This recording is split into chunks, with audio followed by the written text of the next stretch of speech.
Gomao, di video kali ini Gomao bakalan review drama Welcome to Waikiki untuk yang season kedua. Kaza!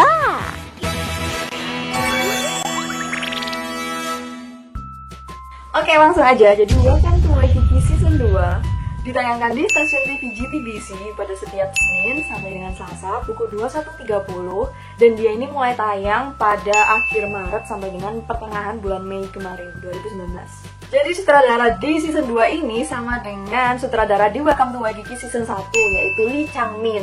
Kemudian untuk penulis naskahnya pada season 1 itu ada 3 orang, yaitu Kim Ki-ho, Song Ji-eun, dan juga Song Mi-so. Tapi pada season 2 ini hanya ada 2 orang, yaitu Kim Ki-ho dan Song Ji-eun. Dan Song Mi-so ini udah gak ikut nulis naskah di drama Welcome to Waikiki season 2.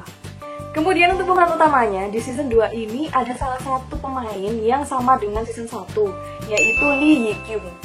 Beberapa drama yang pernah diperankan oleh Lee Hye-kyung sudah aku bahas di review Waikiki yang season 1. Nah, setelah aku cek lagi, ternyata Lee Hye-kyung ini selama rentang waktu 1 tahun setelah Waikiki dan sebelum Waikiki, setelah Waikiki season 1 dan sebelum Waikiki season 2, itu dia tuh udah memainkan berbagai macam peran di dalam drama dan juga film.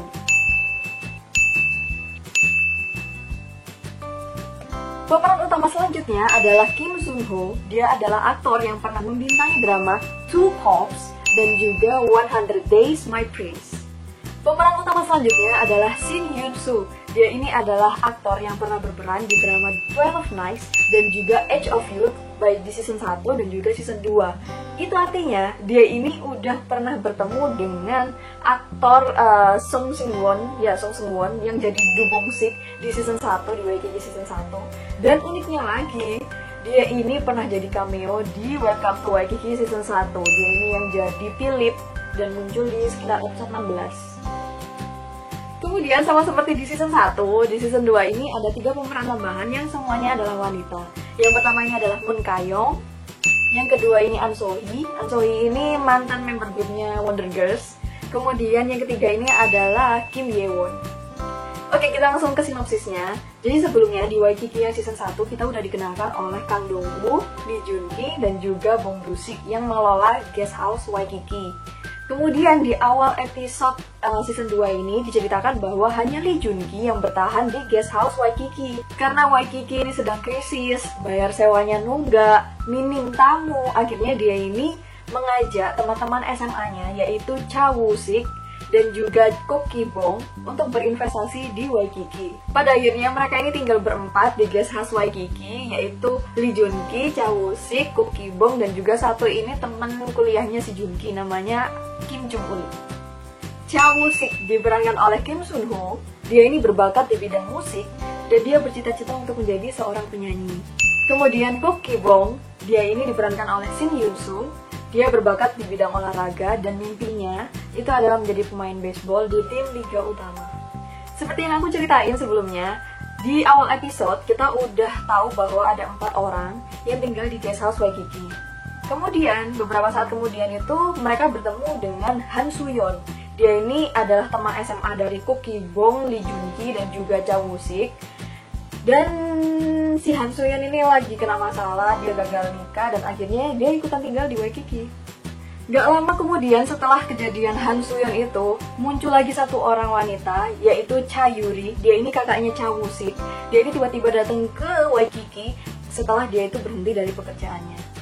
Pada akhirnya 6 orang ini sama-sama tinggal di Waikiki. Mereka sama-sama mengelola Waikiki dan juga saling support untuk menggapai impiannya masing-masing.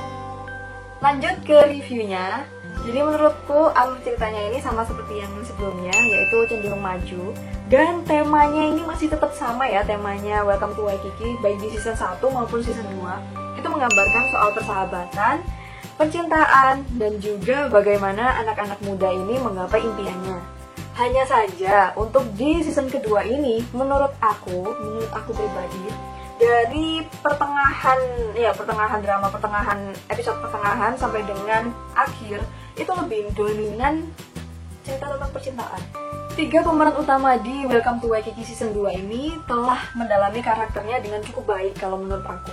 Tapi untuk kedekatan bersama, kemudian kebersamaannya mereka, kemudian cara berguraunya mereka, menurut aku tuh lebih lebih intim di season 1 ya. Karena aku lihat sendiri Lee Jun Ki itu ketawanya tuh lebih lepas kalau dia tuh lagi berperan bersama dengan pemain-pemain di season 1 daripada di season 2 ini. Nggak tahu kenapa, itu menurutku sih. Kemudian untuk Cha Woo-sik, dia ini emang cakep ya. Kemudian mukanya juga polos, jadi dia cocok-cocok aja untuk adegan-adegan humor. Lalu untuk Kook Ki-bong, dia ini dari wajah dan juga tataan rambutnya itu udah lucu ya dari sononya. Tapi kalau menurut aku, dia ini di drama ini lucunya itu lebih ke karena dia itu nggak tahu apa-apa. Dia itu kayak minim pengetahuan, jadi orang-orang gregetan kalau ngajarin dia dan lain sebagainya. Dan juga scene-nya dia di drama ini lebih banyak tentang percintaannya dia dengan Cha Yuri gitu loh. Jadi aku nggak seberapa nangkep humornya dia sih. Cuman karena dia nggak tahu apa-apa jadinya lucu. Kemudian untuk pemeran tambahannya yaitu Moon Ka-young, An So-hee, dan juga Kim Ye-won. Dari ketiganya ini, Moon Ka-young dan juga Kim Ye-won ini lebih sering ya memainkan drama dan juga film. Tapi nggak tahu kenapa di drama Waikiki ini aku lebih suka aktingnya An So-hee. Kemudian sama seperti di season pertama, di season kedua ini banyak menampilkan cameo-cameo di setiap episodenya. Dan sinematografi yang dipakai itu juga cerah dan terkesan fresh juga yang ngeliat. Ditambah lagi, aku lebih suka desainnya guest house Waikiki yang di season kedua ini daripada di season pertama. Karena yang di season kedua ini kayak tampilannya itu lebih modern gitu loh. Apalagi tampilan depannya, ada parkiran mobil, kemudian sebelum masuk harus menaiki tangga dulu. Itu lebih bagus sih daripada yang di season kedua, daripada di season pertama kalau menurutku. Kemudian pesan yang aku dapat dari drama ini, untuk pesan pertama dan juga pesan kedua ini kurang lebih sama dengan yang di season pertama, yaitu tentang persahabatan dan juga tentang perjuangan untuk meraih mimpi. Pesan yang ketiga yang bisa aku ambil dari drama ini adalah rela berkorban untuk orang yang disayangi. Pesan ini bisa aku ambil dari ceritanya Cha Woo-sik yang berkorban apa aja untuk Han Soo-yeon. Mulai dari nyanyi di pernikahannya Han Soo-yeon, kemudian dia antar jemput sampai pernah pingsan di jalan, kemudian dia pernah menggantikan pemilik kafe untuk demo agar si Han Soo-yeon ini nggak dipecat, padahal dia itu udah nggak makan berhari-hari dan hampir dibotakin kepalanya. Pesan keempat yang bisa aku ambil dari drama ini adalah tentang janji, itu harus ditepati. Pesan ini aku ambil dari ceritanya Kook Ki-bong yang dia itu berjanji kepada Cha Yuri. Dia berjanji akan memberikan sebuah restoran dan janji itu benar-benar ditepati. Meskipun Kook Ki-bong hanya sanggup untuk membelikan food truck dengan hasil uangnya sendiri dan itu sisa-sisa uang terakhirnya selama dia main baseball. Rating dari drama ini sekitar 1 sampai dengan 2%. Rating tertinggi ada di episode pertama dengan 2,118% dan rating terendah ada di episode 15 dengan 1,103%. Jika dibandingkan dengan season pertama, rating di season pertama sedikit lebih tinggi daripada season kedua. Secara keseluruhan, aku bisa kasih penilaian untuk drama ini adalah 3,7. Penilaian ini memang menurun, dari season pertama kasih 4,2, kemudian season kedua aku kasih 3,7. Hal ini karena aku cepat merasa bosan ketika nonton drama ini. Tanpa aku sadari, selama nonton drama ini, aku ini hanya menunggu-nunggu saat-saat mereka bercanda aja. Terutama saat Lee Jun Ki masuk di program TV, kemudian dia pakai mobil-mobilan anak kecil, kemudian dia ngomong, "Baderen." Kemudian saat dia ngomong 안돼 안 돼요 안 돼.